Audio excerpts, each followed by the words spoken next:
Ma'am media जल्दी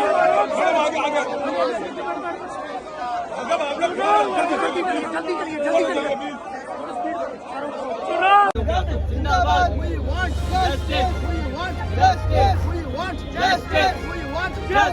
और ये जो लड़ाई है ये राजनीतिक नहीं है, ये कॉन्स्टिट्यूशन की लड़ाई है, कॉन्स्टिट्यूशन को बचाने की लड़ाई है, वन मैन वन वोट की लड़ाई है। इसीलिए हमें साफ प्योर वोटर लिस्ट चाहिए।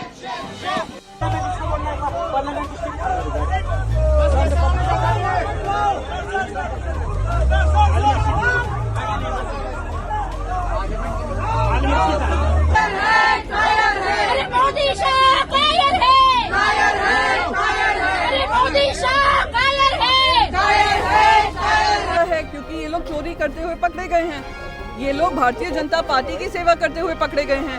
तो ये जो विपक्ष के लोग आज मार्च वगैरह निकाल रहे हैं, आपको लग रहा है इसका असर पड़ेगा? देश की जनता सोच रही है। असर निकले ना प्रधानमंत्री, निकले ना चुनाव आयोग, पता लग जाएगा। चुनाव आयोग तो बेईमान है, अगर बेईमान न होता तो मोदी प्रधानमंत्री कैसे बनता?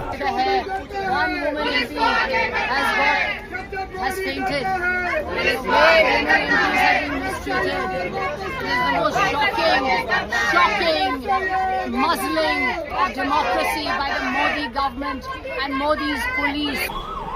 नमस्कार, आदाब। मेरे YouTube station Smita Sharma journalist में आप सभी का स्वागत है।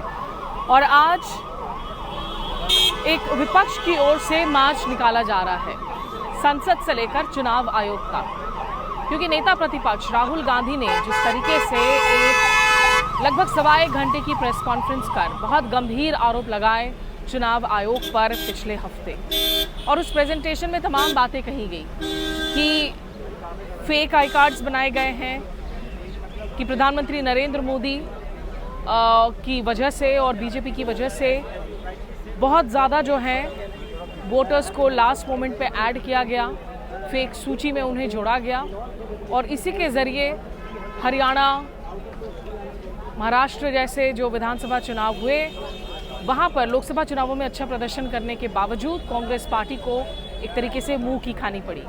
कर्नाटक का उन्होंने बहुत सारा प्रूफ दिया था, वहाँ महादेवपुरा कंस्टिट्यूंसी में, और कहा कि वहाँ देखिए एक ही घर में 80 वोटर्स रजिस्टर्ड थे, पंजीकृत थे एक ही एड्रेस में। जब वहाँ पर छानबीन की गई तो पता चला कि वो जो एक कमरा है जिसका जिक्र किया गया है, वो कमरा दरअसल एक बीजेपी नेता के नाम पर है। और न्यूज़ चैनल जैसे इंडिया टुडे, इन लोगों ने जाकर जब छानबीन की तो उन्होंने भी देखा कि वहाँ एक छोटे से कमरे में फ़िलहाल जो शख्स है वो पिछले 1 महीने से किराए में रह रहा है। तो इस तरीके के बहुत सारे केसेस दिए गए। एक ऐसे शख्स के बारे में बताया राहुल गांधी ने जो उत्तर प्रदेश के भी वोटर हैं, कर्नाटक के भी वोटर हैं, मुंबई के भी वोटर हैं। हालांकि उनसे जब इंडिया टीवी ने बात की तो उस शख्स आदित्य श्रीवास्तव ने कहा कि वो जैसे जैसे शहर बदल रहे थे काम और नौकरी की वजह से, उन्होंने अपने वोटर आई कार्ड्स के एड्रेसेस बदले और एक ही जगह से उन्होंने एक इलेक्शन में वोट दिए। और उन्होंने कहा कि क्यों आखिर उनका नाम, पता, जो उनके निजी डिटेल्स हैं वो राहुल गांधी ने इस तरीके से सार्वजनिक किए।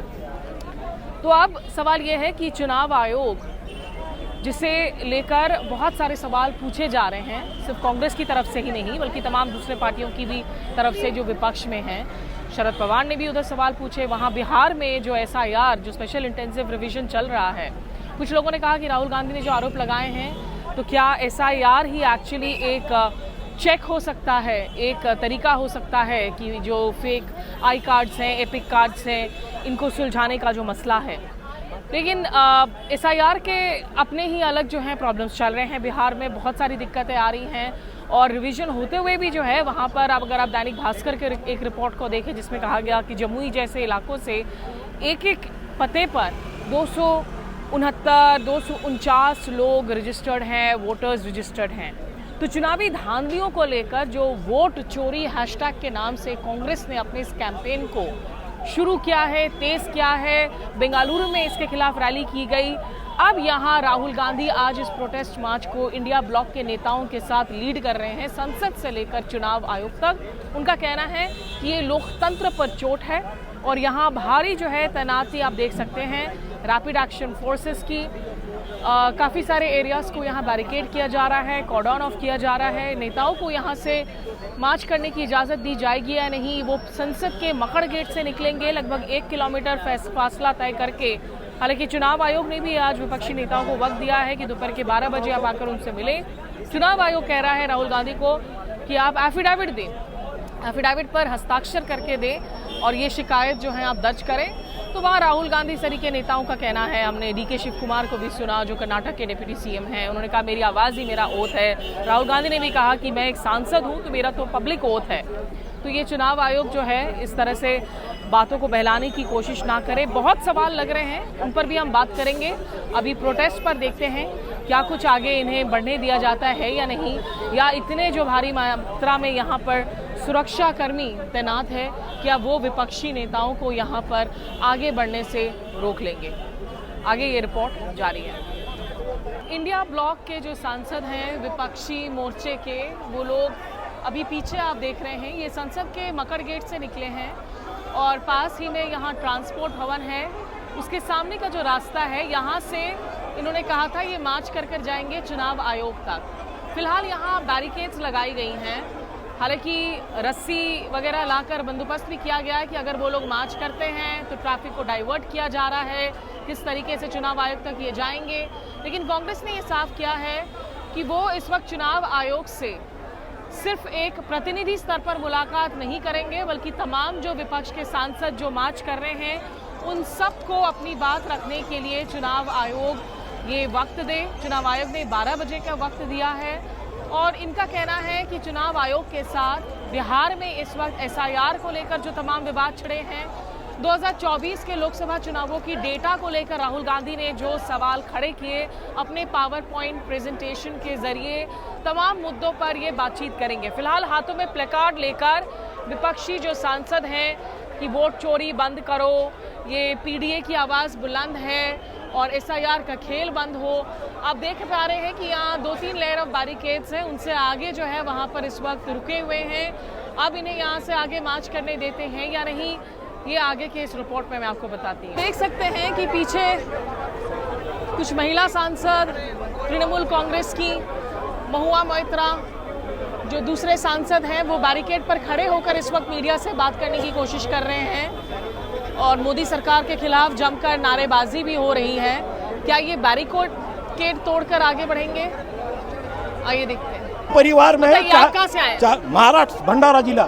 भंडारा से आए हैं। हाँ। आपको लग रहा है ये वोट चोरी के बिल्कुल 100%, 101%। तो ये जनता इस पे यकीन करेगी? आप लोग तो कांग्रेस समर्थक हैं। कांग्रेस का सवाल ही नहीं, हम वोटर है इस देश के, इस देश के वोटर है हम। बिहार में जाकर देखिए, बिहार में छोड़ देंगे। बिहार में कहाँ से? क्रांति बिहार से ही होगी, पटना से, ठीक है ना, पटना से बिहार से ही क्रांति होगी। तो ये जो विपक्ष के लोग आज मार्च वगैरह निकाल रहे हैं, आपको लग रहा है इसका असर पड़ेगा? देश की जनता सोच रही है। असर निकले ना, प्रधानमंत्री निकले ना, चुनाव आयोग, पता लग जाएगा। कहाँ से आए हैं आप?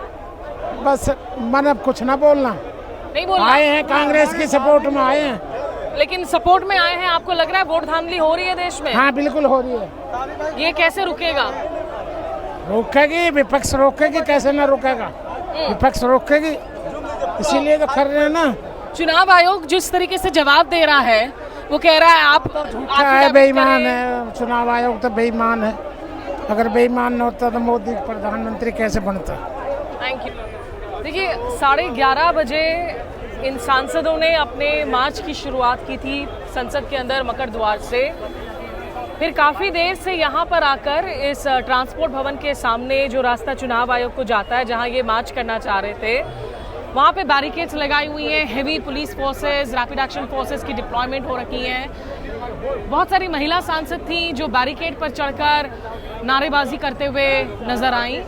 अखिलेश यादव पीछे यहाँ ज़मीन पर अब बैठे हुए हैं, आपको हम दिखाने की कोशिश कर रहे हैं तस्वीरों में। तो कुछ ऐसे सांसद हैं, शायद इमरान प्रतापगढ़ी को भी हमने देखा, जो बैरिकेड तोड़कर यहाँ आ रहे हैं। यहाँ ट्रैफिक को आगे से ही जो है काफ़ी डाइवर्ट किया जा रहा था। अभी 12:10 हो गए हैं, 40 मिनट से ज़्यादा का वक्त हो चुका है, लेकिन अभी तक इनकी मार्च की शुरुआत नहीं हुई है। 3-4 लेयर ऑफ बैरिकेड्स हैं। एक बिल्कुल जो संसद के पास वाला जो बैरिकेड लेयर बनाया है उसके दूसरी तरफ राहुल गांधी दूसरे सांसद भी ज़मीन पर बैठे हुए हैं, हाथों में प्लेकार्ड हैं। चारों तरफ अगर आप देख सकें किस तरह है यहाँ सुरक्षा के इंतजामात, हेवी डिप्लॉयमेंट ऑफ फोर्सेस। और 12 बजे का वक्त दिया था चुनाव आयोग ने मुलाकात के लिए, लेकिन यहाँ पार्टियों का कहना है कि हम सब जो हैं एक साथ जाकर मुलाकात करेंगे। सिर्फ कोई एक खास डेलीगेशन नहीं है, प्रतिनिधि मंडल नहीं है जो जाकर मुलाकात करेगा, क्योंकि वोट चोरी से लेकर बिहार में SIR से जुड़े हुए तमाम विवादों पर बातचीत करनी है। तो ये देखिए ज़रा यहाँ पीछे का नज़ारा। तो लगभग 50 मिनट बैठने के बावजूद सांसदों को मार्च करने की जो इजाज़त है वो मिलती हुई नज़र नहीं आ रही है। अब काफ़ी सारे सांसदों को बसों में भरकर उन्हें डिटेन किया जा रहा है। डेरेक ओब्रायन, अखिलेश यादव, जो लोग नीचे ज़मीन पर बैठे हुए थे एक तरीके से धरने पर, और मीडिया का पूरा हुजूम यहाँ पर जुटा हुआ है। इन तस्वीरों को आप तक पहुँचाती हूँ। वो एक्चुअली बात नहीं कर सकते हैं, रियलिटी ये है, क्योंकि सच्चाई देश के सामने है। और ये जो लड़ाई है ये राजनीतिक नहीं है, ये कॉन्स्टिट्यूशन की लड़ाई है, कॉन्स्टिट्यूशन को बचाने की लड़ाई है, 1 मैन 1 वोट की लड़ाई है। इसीलिए हमें साफ प्योर वोटर लिस्ट चाहिए। मैं हर देशवासी से कहूंगी, आपको ये वोटिंग का अधिकार मिला हुआ है, ये संविधान ने आपको दिया है। आपका वोट डिसाइड करता है सरकारें रहेंगी या जाएंगी, सरकार बनेंगी या बिगड़ेंगी। पर अगर आपके ही वोट का महत्व खत्म कर दिया जाए तो ये कहाँ तक सही है। ये लड़ाई सिर्फ विपक्ष की नहीं है, ये लड़ाई देश की होनी चाहिए, ये देश के लोकतंत्र की होनी चाहिए, ये आपके जो अधिकार हैं उसकी लड़ाई होनी चाहिए। ये लोग आज तक जो काम कर रहे थे, चुनी हुई सरकारों को गिराने का काम कर रहे थे, अब सरेआम सरकारें चोरी से बना रहे हैं। वो लड़ाई हर देशवासी की होनी चाहिए। हम देश की जनता के पास जाएंगे और उनसे इस लड़ाई में शामिल होंगे। प्रियंका, आज आप लोगों को मार्च करने नहीं दिया गया, यहाँ से आगे मार्च करने आप लोगों को नहीं दिया गया। अभी जिन सांसदों को डिटेन किया गया है, क्या उनको छोड़ दिया गया है? और चुनाव आयोग आपको क्या लग रहा है, जो कोर्ट में कह रही है, बाहर कह रही है, क्या वो कोई जवाब देने के मूड में है? वो जवाब देने के मूड में होती तो हर एक सांसद से मिलती। इतने लगातार इन पे महाराष्ट्र से इन पे सवाल उठ रहे हैं, उसका जवाब देती। आज सोर्सेज के माध्यम से खबरें चलाने वाली इलेक्शन कमीशन ऑफ इंडिया से मैं पूछना चाहूँगी, क्या आपकी सेवा और आपका जो जिम्मेदारी है सिर्फ भारतीय जनता पार्टी के प्रति है या देश के प्रति है? SIR का जो टाइमिंग है चुनाव के 5 महीने पहले, ये किस तरीके से लाजमी है? तो ये सारे सवाल का जवाब इलेक्शन कमीशन ऑफ इंडिया देगी। जो डिटेन किया है दिखाता है कि ये सरकार डिक्टेटोरियल है, ये सरकार जनता के बीच में जो विपक्ष अपनी बातें रख रहा है वो करने नहीं दे रही है, और इलेक्शन कमीशन के पास कोई जवाब नहीं है, इसलिए वो बच रही है। क्योंकि ये लोग चोरी करते हुए पकड़े गए हैं, ये लोग भारतीय जनता पार्टी की सेवा करते हुए पकड़े गए हैं। देश की सेवा करनी चाहिए थी। ये इंस्टीट्यूशन जो बना था देश की सेवा के लिए, देश की लोकतंत्र के लिए बना था, पर अब ये भारतीय जनता पार्टी का जो लोकतंत्र मॉडल है उसको चलाने में लगे हुए हैं। इसलिए वो लोग सही जवाब नहीं दे पा रहे हैं, जवाबदेही से बच रहे हैं। भारतीय जनता पार्टी के प्रवक्ता उनकी बचाव कर रहे हैं, उनके सोर्सेज उनकी बचाव कर रहे हैं, पर खुद हमारे इलेक्शन कमिश्नर की हिम्मत नहीं हो रही है कि आकर जनता को जवाब। वो एफिडेविट मांग रहे हैं हस्ताक्षर वाले, और 45 डेज ऑफ CCTV फुटेज की डिलीशन हो चुकी है। 2024 के लोकसभा चुनाव के डेटा को लेकर कैसे आगे चैलेंज किया जा सकेगा? मुझे ये पता, वो हमें ये बताएं एफिडेविट किस बात का मांग रहे हैं। क्या इलेक्शन डेटा कुछ गलत है? डेटा आप ही के इलेक्टरल रोल से मिला हुआ है। क्या उनकी सर्च में कुछ गलत है? कुछ गलत नहीं है। वो देश के LOP हैं। LOP ने कुछ, उन्होंने ओथ ली हुई है, उन्होंने जो बात रखी है, अगर आपके पास उनके सवालों के जवाब हों, आप जवाब दीजिए ना। एफिडेविट क्या होता है? क्यों साइंड एफिडेविट चाहिए? जब देश की जनता आपसे पूछे कि आप पूरे देश से आप एफिडेविट साइन करवाएंगे? ये देश को एफिडेविट नहीं, देश को जवाब चाहिए। जो बीजेपी के नेता कह रहे हैं कि भाई आप वक्त रहते प्रोटेस्ट नहीं करते हैं, बिहार चुनाव हो जाएगा उसके बाद फिर आप कहेंगे कि उसमें धांधलियां हुई हैं। जो CCTV फुटेज का डिलीशन का मसला है, उससे आपको लगता है कि आगे दिक्कत होगी इस कोर्ट में जाने में? हम जब ये बार इलेक्शन कमीशन के सामने लाते हैं, हमारी कंप्लेंट्स को नोट नहीं किया जाता, रिकॉर्ड नहीं किया जाता, फिर कह देते हैं कि कोई आया ही नहीं, कोई गलतियां ही नहीं है। ये बिल्कुल सरासर झूठ है और इलेक्शन कमीशन अपना मनमानी काम कर रही है। मैं फिर से दोहराऊंगी कि हम लोग ये लड़ाई लड़ते रहेंगे और जनता को जागरूक करते रहेंगे, क्योंकि एकमात्र आपका अधिकार है, अगर वो भी छिन गया तो मैं मानती हूँ आपकी सारी आज़ादियाँ जो एक 1 by 1 निकाली जा रही हैं वो भी खत्म हो। प्रियंका, बीजेपी भी कहीं ना कहीं इलेक्शन कमीशन के बचाव में उतरी हुई है, उनको सही ठहरा रही है कि जो एसआईआर वो बिल्कुल प्रूव कर रहे हैं कि election commission of India entirely compromised institution of India बन चुका है, जो भारतीय जनता पार्टी के मुख्यालय से काम कर रहा है, भारतीय जनता पार्टी के निर्देश अनुसार काम कर रहा है। इसलिए भारतीय जनता पार्टी के प्रवक्ता लगातार उनके बचाव में खड़े हुए हैं। सुप्रीम कोर्ट से इस वक्त आपको क्या उम्मीद है? नहीं, सुप्रीम कोर्ट से ज्यादा मुझे देश की जनता से उम्मीद है। आज ये देश की जनता की मांग है। बार बार ये कह दिया जाता है अपनी कोर्ट में ये बात लेकर जाओ। क्यों कोर्ट में जाएं? आज जब वोटिंग का अधिकार हमारा है, हम कोर्ट में जाकर उस अधिकार के लिए लड़ाई लड़ें। वो लड़ाई हमारी है, वो लड़ाई हम लड़ेंगे और इलेक्शन कमीशन से जवाबदेही तय करेंगे। इलेक्शन कमीशन कह रहा है कि जब से आप लोगों ने आपत्ति जाहिर की किसी भी राजनीतिक पार्टी ने अभी तक ना तो इलेक्शन कमीशन के सामने जाकर मैंने अभी इसका जवाब दिया था। बार बार लगातार जो BLOs के पास हम कंप्लेंट्स लेकर जाते हैं वो रिकॉर्ड ही नहीं होते हैं और अपने आप को क्लीन चिट देने के लिए वो किसी तरीके की सुनवाई नहीं हो रही है। हम ये लगातार लड़ाई लड़ते रहेंगे। इसलिए इस बड़े स्तर पे हमने ये मोर्चा निकाला है। इतना बड़ा प्रेस कॉन्फ्रेंस देश में सामने आता है जो बाकायदा डेटा अनुसार, फैक्ट अनुसार आपको दिखा रहा है, फिर भी आप जवाब नहीं दे रहे हैं, तो ये बहुत ही शर्मनाक बात है और ये लोकतंत्र को क्षति पहुंचाने का काम है।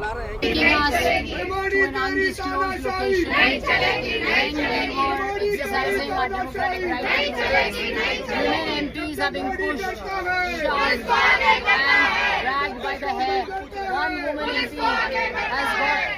has fainted. The way women MPs have been mistreated is the most shocking muzzling of democracy by the Modi government and Modi's police. They are muzzling us. They have pushed us. Women MPs have been pushed, have been shoved, and we are now being taken on a bus.